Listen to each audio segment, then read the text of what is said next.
নিজেকে শক্তিশালী করতে কে চায় না? তা সে দেশের ক্ষমতা থাকুক বা না থাকুক, বিশ্বের প্রতিটি দেশই নিজেকে শক্তিশালী করতে চাইবে। ইচ্ছা তো সবারই থাকে শক্তিশালী হওয়ার। বিংশ শতাব্দীর মাঝামাঝিতে এমন এক সময় ছিল যেখানে শক্তির মানে কি তা সব দেশই অনুভব করেছিল। সময় যত এগিয়ে চলেছে ততই শক্তির ভারসাম্যের পরিবর্তন হয়েছে। শক্তিশালী দেশগুলো যা পেরেছে তাই করেছে, আর দুর্বল দেশগুলো শুধু সহ্য করেছে। প্রথম ও দ্বিতীয় বিশ্বযুদ্ধ ছিল এই প্রশ্নের লড়াই, কে কতটা শক্তিশালী। এই বিশ্বযুদ্ধগুলোর পরে সব দেশই বুঝতে পারে এতে তাদের শুধু ক্ষতিই হয়েছে। তাই নিজেদের শক্তিশালী করতে একটি টুল ব্যবহার করা শুরু করে, যেটা টনিকের মতো কাজ করে, গোয়েন্দা সংস্থা। হয়তো এটা যুদ্ধের মতো ধ্বংসাত্মক নয়, কিন্তু এর পথ খুবই জটিল ও বিপদে ভরা। কেজিবি, সিআইএ, MI6 এই তিনটি হল বিশ্বের সবচেয়ে শক্তিশালী সিক্রেট সার্ভিস। আর এই তিনটির কাজ করার ধরন একে অপরের থেকে আলাদা। শক্তিশালী হয়ে ওঠার লড়াইয়ের যে গল্পটি আপনাদের সামনে উপস্থাপন করতে যাচ্ছি, সেটি এমন একজনের গল্প যাকে বলা যায় ট্রাস্ট নো ওয়ান। এই গল্প 100% প্রমাণ করবে সেই প্রবাদ, গুপ্তচর বৃত্তির দুনিয়ায় কেউ কেউকে বিশ্বাস করো না। কথা হচ্ছে এমন একজন কেজিবি এজেন্টের, যে ছিল একজন সাত এজেন্ট, কিন্তু নিজের সার্ভিস দেখে ডাবল এজেন্টে পরিণত হয়। বলছি কেজিবি এজেন্ট ওলেগ গুডবিস্কি কথা। কেজিবির ইতিহাস যতটা অন্ধকার, সম্ভবত এই এজেন্টের গল্প আর তার ঝুঁকি নেয়ার ক্ষমতা আরও বেশি গভীর। সে MI6 এর শক্তিশালী অ্যাসেটে পরিণত হয়, যে কেজিবির নিষ্ঠুর কর্মকাণ্ড দেখে সবাই ভয় পেত, তাকেই চোখে চোখ রেখে চ্যালেঞ্জ জানিয়েছিল। কিভাবে ওলেগ কেজিবিকে চ্যালেঞ্জ জানিয়েছিল তা জানতে থাকুন এই ভিডিওতে।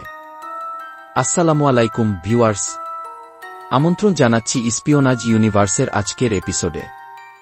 সারা বিশ্বের দুর্ধর্ষ সব গোয়েন্দা সংস্থা এবং তাদের লোমহর্ষক সব মিশনের গল্প শুনতে আজই আমাদের চ্যানেলটি সাবস্ক্রাইব করুন এবং বেল আইকনে প্রেস করে দিন। চলুন তাহলে শুরু করা যাক ওলেগ গুডবিস্কির কথা। ওলেগ গুডবিস্কির জন্ম মস্কোতে 10 অক্টোবর 1938 সালে। তিনি বাবা মায়ের পূর্ণ তত্ত্বাবধানে বেড়ে ওঠেন। তার বুদ্ধিমত্তা ছিল প্রখর। এই বুদ্ধির জন্যই তিনি ভর্তি হন Moscow State Institute of International রিলেশনসে। এখানেও তার পারফরম্যান্স ছিল অসাধারণ। পাশাপাশি তিনি তার বাবার কাছ থেকে এনকেভিডিতে ট্রেনিং নেন। ট্রেনিং চলাকালীন ওলেগ তার গুপ্তচর দক্ষতার উপর বিশেষভাবে মনোযোগ দেন এবং এর ফলে তিনি বিশেষ নজরে আসেন। একই সঙ্গে তিনি জার্মান, ড্যানিশ, সুইডিশ ও নরওয়েজিয়ান ভাষায় দক্ষতা অর্জন করেন। পড়াশোনা শেষ করে ওলেগ ফরেন সার্ভিসে যোগ দেন এবং 1961 সালে আগস্ট মাসে প্রথম পোস্টিং পান জার্মানের বার্লিনে কাজের অভিজ্ঞতা ওলেগের মনে সোভিয়েতের কমিউনিস্ট ধারা নিয়ে সন্দেহ তৈরি করে। তিনি এই সিস্টেমের সঙ্গে পুরোপুরি মানিয়ে নিতে পারেননি। 1963 সালে তিনি মস্কো ফিরে আসেন এবং কেজিবিতে যোগ দেন। 1963 থেকে 1966 সাল পর্যন্ত তিনি মস্কোতেই কেজিবির হয়ে কাজ করেন। তার কাজ এত ভালো হয় যে 1966 সালে তাকে ডেনমার্কের কোপেনহেগেনে সোভিয়েত দূতাবাসে পাঠানো হয়। এই পোস্টিং তার জীবনের মোড় ঘুরিয়ে দেয়। এই সময় ঘটে প্রাগ স্প্রিং ঘটনা। এটি ছিল কমিউনিজমকে দুর্বল করার একটি বড় প্রচেষ্টা। এখানে জনগণ মৌলিক অধিকারের দাবিতে বড় প্রতিবাদ করেছিল। প্রাগ স্প্রিং প্রায় 8 মাস চলেছিল। চেকস্লোভাকিয়ায় প্রাগ স্প্রিং দমনের জন্য ব্যাপক দমনপীড়ন এবং সোভিয়েত ইউনিয়নের বর্বরতা চারপাশে ফুটে ওঠে এবং কমিউনিজমের একটি বিপজ্জনক বাস্তবতা প্রকাশ পায়। এই শোষণ এবং দমনপীড়ন ওলেগের মনে গভীর প্রভাব ফেলে। ওলেগ সিদ্ধান্ত নিয়ে ফেলে সে সোভিয়েতের এই সব অপকর্ম রুখে দিবে। ওলেগ এমন এক জীবনে প্রবেশ করেন যেখানে শুধু বিপদই ছিল। ডাবল এজেন্ট হিসেবে তার জীবন শুরু হয়। তিনি MI6 কে যে তথ্য পাঠাতে যাচ্ছিলেন তা ছিল সোনার চেয়েও দামি। প্রাগ স্প্রিংয়ের ঘটনার পরে ড্যানিশ ও ব্রিটিশ ইন্টেলিজেন্সের মধ্যে একটি কোড সিগন্যাল বিজনেস শুরু হয়। এমনকি সব এজেন্সির এজেন্টরাই তাদের আনুগত্য প্রমাণ করতে কোনো চেষ্টার ত্রুটি রাখেনি। ওলেগও চতুরভাবে তথ্য পাচার করতে থাকেন, যার ফলে সম্পর্ক দৃঢ় হয়। এই গভীর তথ্য ফাঁসের ফলে সোভিয়েতরা ওলেগের দিকে সন্দেহ করতে থাকে। 1974 সালে একটি বড় সম্পর্ক গড়ে ওঠে MI6 এর সঙ্গে। ওলেগ MI6 কে কেজিবির এজেন্ট নেটওয়ার্ক সম্পর্কেও তথ্য দেন। কিন্তু এতে তার জীবন আরও বিপজ্জনক হয়ে ওঠে, তাই তিনি সতর্কতার সঙ্গে ও সাবধানে সমস্ত তথ্য পরিষ্কারভাবে MI6 কে দিতে থাকেন। সাবধানী অবলম্বন করা অত্যন্ত জরুরি ছিল, তাই তার মাধ্যমে পাস করা তথ্যের ড্রেসগুলো তিনি সহজেই এবং সাবধানে ক্লিয়ার করতে থাকলেন। এবং এর সাথে সাথে আরেকটি নির্দেশনা মস্কো থেকে ফিরে আসল। এবার তার পোস্টিং মস্কোতে কিছুটা দীর্ঘ সময়ের জন্য ছিল। মস্কো আসার পর প্রথমে তিনি তার স্ত্রীর থেকে ডিভোর্স দিলেন এবং দীর্ঘ সময়ের গার্লফ্রেন্ডের সাথে দ্বিতীয় বিয়ে করলেন এবং নিয়মিত সম্পর্কের মধ্যে আছেন, তবে অলেগ এসবের কোনো কিছুরই একদম পরোয়া করতেন না। তিনি বলেছিলেন, স্প্রিং মস্কোতে আমার কাজ করা আরও সহজ ছিল। তবে MI6 এর কাছে তথ্য পাঠানোও সহজ ছিল, কিন্তু তিনি প্রোফাইল মেনটেইন করা বেশি পছন্দ করতেন, যা MI6 ও বুঝতে পারছিল। এবং এর সাথে সাথে 1982 সালে বছরটি এল, এই বছরেই তাকে লন্ডনে পোস্টিং দেওয়া হল। অন্ধকে কি চাই, দুইটি চোখ? ঠিক তেমনই কিছু ঘটল। লন্ডনে পোস্টিং পাওয়া মানে হল MI6 এর অফিসে কাজ শুরু করা। লন্ডনে এসে সে খুব সহজেই কাজ করতে শুরু করল এবং সেন্সিটিভ তথ্য পাস করা শুরু করল। MI6 থেকে কেজিবিতে তথ্য পৌঁছাতে লাগল, এবং এটি এতটাই কার্যকর ছিল যে এটি ছিল সেই সময় যখন MI6 এবং CIA একসাথে কাজ করছিল এবং ঠান্ডা যুদ্ধ তার চূড়ান্ত পর্যায়ে ছিল। MI6 দ্বারা পাঠানো তথ্যটি সঠিকভাবে পাস করা হয়েছিল।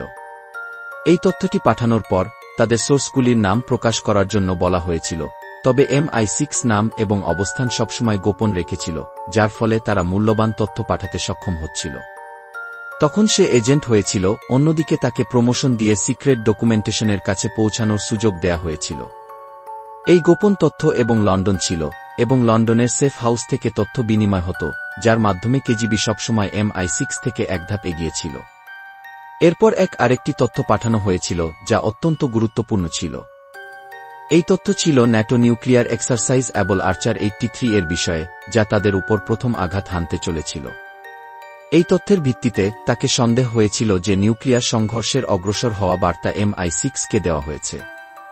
যদি সেই সংঘর্ষ ঘটত, তবে ব্যাপক ক্ষতির সম্ভাবনা ছিল। এই তথ্য দিয়ে MI6 আগে থেকেই USSR এর উদ্দেশ্য ও ভুল ব্যাখ্যা ঠেকিয়ে দিয়েছিল।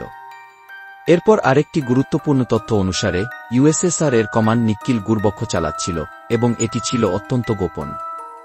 এমন কিছু তথ্য ছিল যা অত্যন্ত শক্তিশালী তৈরি হয়েছিল এবং তার অর্থনৈতিক দিক থেকে লাভজনক হয়ে ওঠে। সবকিছু দারুণভাবে চলছিল, কিন্তু এক বড় বাগ ছিল যা অলেগকে মৃত্যুর কাছাকাছি নিয়ে গিয়েছিল। এটি এমন একটি বাগ ছিল যা প্রমাণ করেছিল যে স্পিনাচের নেটওয়ার্ক কতটা জটিল ছিল এবং পৃথিবী অবশ্যই গোলাকার। MI6 এবং কেজিবি এর মধ্যে সম্পর্কের পরিস্থিতি সবসময় অস্বাভাবিক ছিল। যেমন আমরা আগে বলেছিলাম, MI6 এবং কেজিবি একে অপরকে তথ্য শেয়ার করছিল, এবং এটা মনে হচ্ছিল যে MI6 কেবল সিকিউরড কন্ট্রাক্টরের মাধ্যমে তথ্য পাঠাচ্ছে, তবে আসলে তা এমন ছিল না। তারা জানতে চেয়েছিল যে তাদের অজ্ঞাত কোনো ক্ষতি সাধিত হচ্ছিল কিনা। অবশেষে সময় আসে সেই ভয়ঙ্কর মোড়ের, যখন কেজিবির এক সাবেক অফিসার, অলড্রিচ এমস, যিনি সিআইএতে যোগ দিয়েছিলেন, তিনি বিপুল অর্থের বিনিময়ে সোভিয়েত ইউনিয়নের কাছে একের পর এক গোপন তথ্য ফাঁস করতে থাকেন। MI6 ও সিআইএর বহু মূল্যবান এজেন্টের নাম প্রকাশ করেন। ওলেগ গুদবিস্কির নামও সেই তালিকায় ছিল। এই মুহূর্তে কেজিবির সন্দেহ নিশ্চিত হয়। তারা তখনই ওলেগকে মস্কোতে ফিরিয়ে আনতে চায়। এটাই ছিল ফাঁদ। কিন্তু ওলেগ বুঝতে পারেন, এই ডাক তার জন্য প্রাণঘাতী হতে পারে।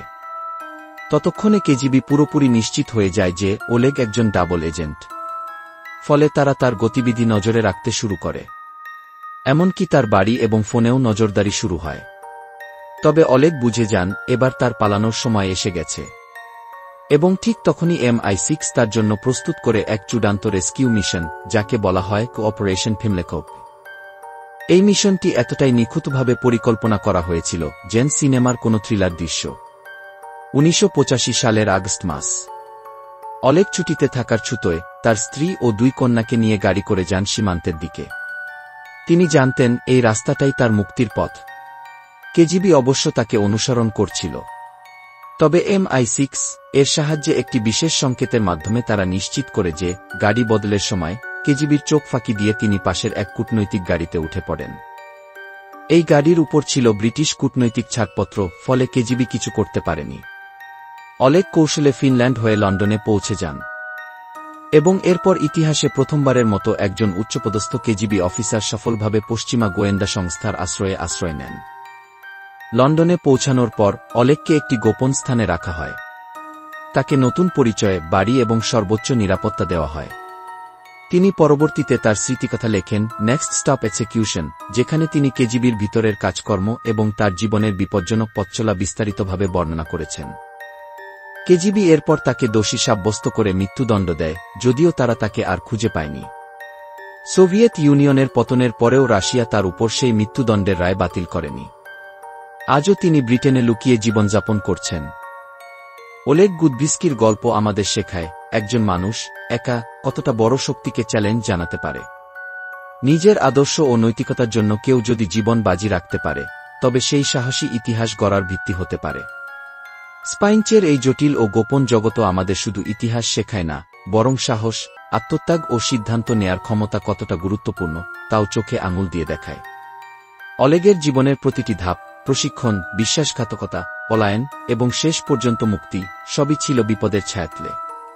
তবুও তার কাহিনী আমাদের শেখায় যে কখনো কখনো নিজের বিশ্বাসের জন্য দাঁড়ানোই সবচেয়ে বড় সাহসের পরিচয়।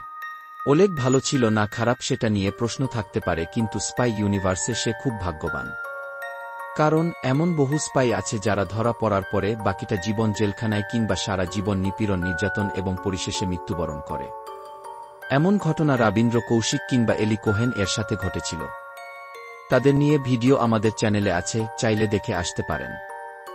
আপনারা চাইলে আমরা পরবর্তী পর্বে আরও এমন কিছু চরিত্র এবং ঘটনা নিয়ে আসব যারা এই স্পাইনচের দুনিয়ায় দুঃসাহসিক কাজ করেছেন। ভিডিওটি ভালো লাগলে লাইক বাটনে প্রেস করুন এবং শেয়ার করুন। এতক্ষণ আমাদের সাথে থাকার জন্য ধন্যবাদ। আবার দেখা হবে অন্য কোনো দুর্ধর্ষ স্পিওনাজ মিশন বা জীবনী নিয়ে। ততক্ষণ ভালো থাকুন এবং স্পিওনাজ ইউনিভার্সের সাথেই থাকুন। আল্লাহ হাফেজ।